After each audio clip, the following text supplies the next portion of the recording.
اعوذ باللہ من الشیطان الرجیم بسم اللہ الرحمن الرحیم ولا یاتلی اولو الفضل منکم والسعۃ ان یؤتوا اولی القربى والمساکین والمہاجرین فی سبیل اللہ ولیعفوا ولیصفحوا الا تحبون ان یغفر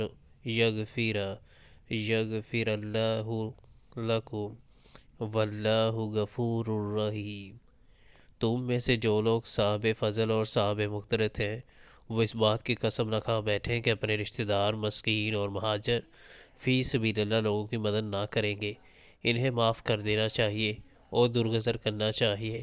کیا تم نہیں چاہتے کہ اللہ تمہیں معاف کرے؟ اور اللہ کی صفت یہ ہے کہ وہ غفور و رحیم ہے۔